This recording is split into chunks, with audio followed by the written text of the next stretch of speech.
So this goal number 5 comes straight out of the Millennium Development Goals, and it's a continuation of some excellent work that's been done in that area through the Millennium Development Goals.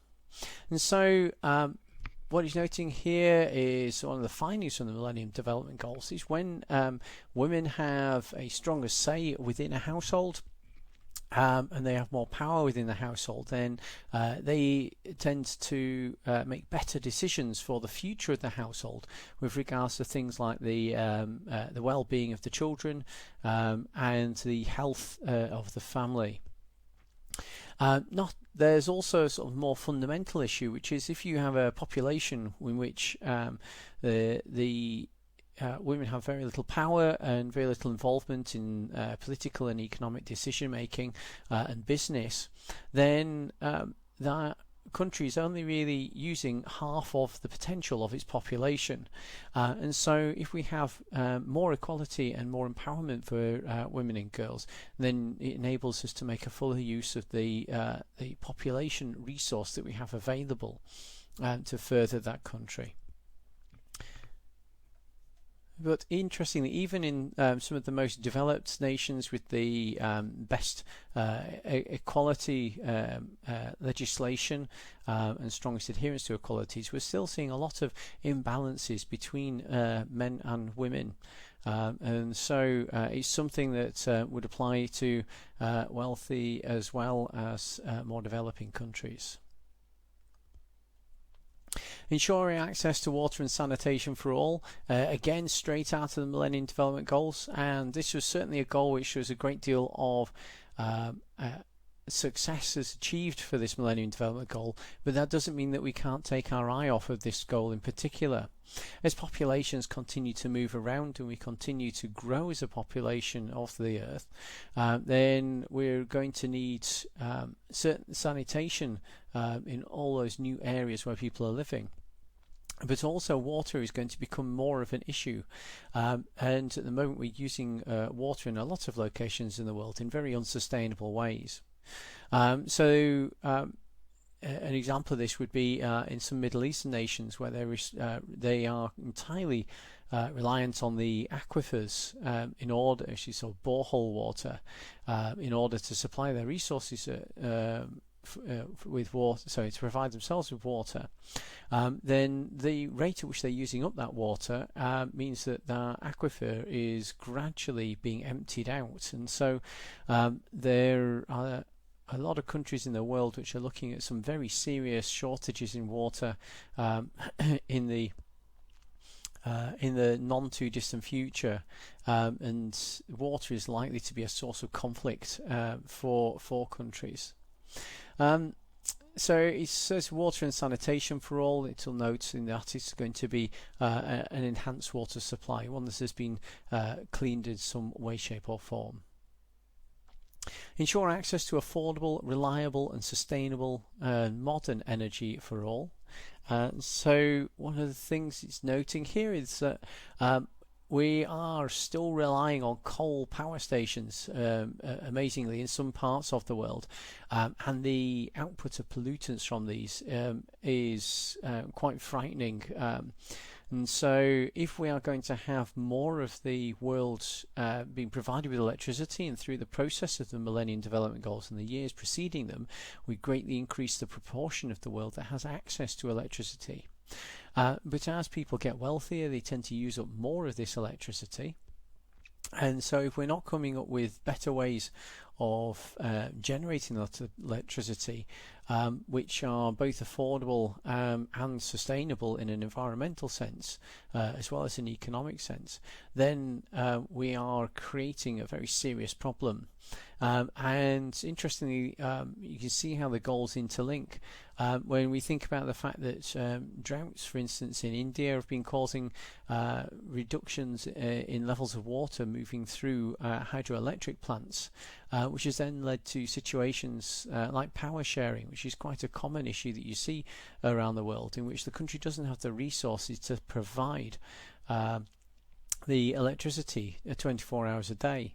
And so depending on if this is a problem in your or your area of the country, and it's not always a whole country, it's usually areas of a country that suffer from this problem, then they will take electricity for some say 4 hours a day, in which at 4 hours you've got you've got as much access as you need to the electricity, but then after that 4 hours has finished, then the electricity gets turned off for your area and it gets turned on somewhere else. And so if you imagine, it would be like if you'd have electricity in Bristol in the morning, and then you'd have electricity in Cardiff in the afternoon. Now, if that's the situation, have a think about the impact that has on those countries and those communities which are affected by these load sharing arrangements. And it can be quite substantial impact economically and socially.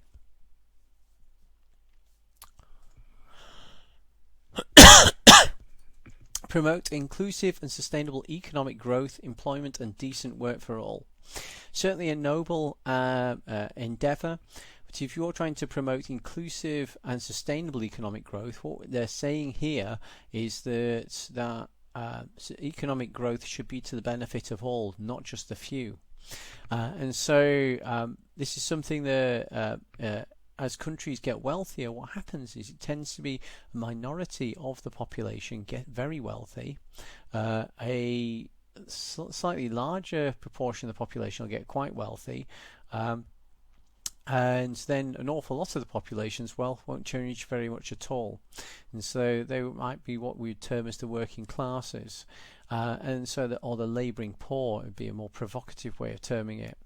And so if we're trying to bring about sustainable economic growth, actually, rather than the trickle economics approach where a few people get very wealthy and they attract investment into the country or their communities, and that gradually trickles down to even the lowest level as that money works its way through to the people working, and then the people that are providing services for those that are working, and so on and so forth.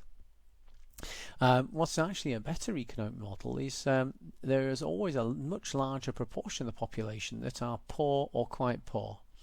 And so if you can improve their lot just a little bit, then the money will actually go in the other direction, because that will gradually accumulate as it moves its way up through the different levels of people in the society and the different wealth levels, I mean.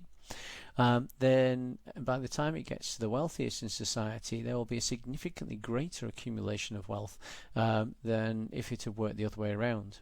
But in this approach, then it's the poor that are all guaranteed to benefits, rather than so it's a much larger proportion of the population, and so that then has knock-on effects to all sorts of other areas, such as health. As you become slightly wealthier, your health will improve, nutrition will improve, improving your health, and so you can see how the targets tie together.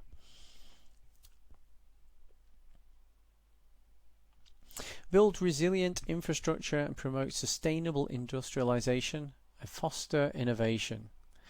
So a lot of economic approaches, and we've done this in the UK most certainly, is to adopt an unsustainable economic model which relies on things like fossil fuels and finite levels of resources.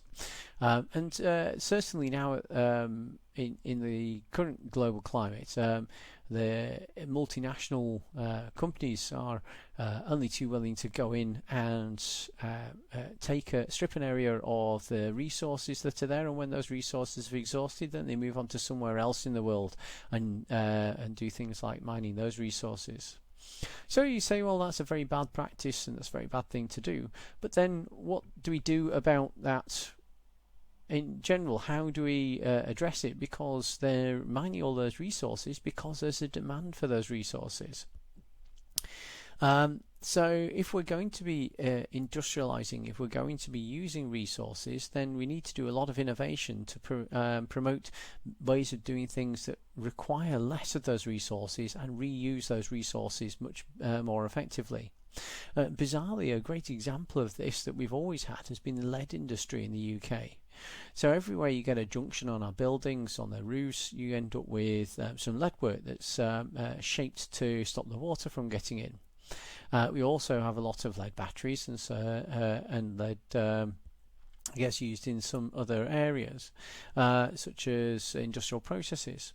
And so, by far and away, the vast majority of lead that we use in the UK is actually recycled, because lead is relatively easy to recycle and actually quite valuable, as its price as a raw material has gone up incredibly due to the demand from large developing nations like China and India. And so, where we've got a resource like that, and it does make economic sense to recycle it, then actually you end up with a sustainable leadwork industry which constantly reuses the lead that's available and makes very little demand for new lead to be mined. And so that's just one example, but if we can do more to foster innovation in the ways in which we approach our use of resources, and our ways of which we make the best use of the resources that we have and recycle those resources, then we're able to provide a much more resilient and broader use of finite issues. We can also promote resilient infrastructure and sustainable industrialization by diversifying rather than relying on just a few core income streams. And if something affects those, then that causes a great deal of problems for that country economically. So if you've got a much wider base of industries which are providing your economy, then you're much more resilient and much more able to survive things that are affecting a small proportion of those industries. So you can have some being completely wiped out and your economy will still go on to prosper because it's successful in other areas.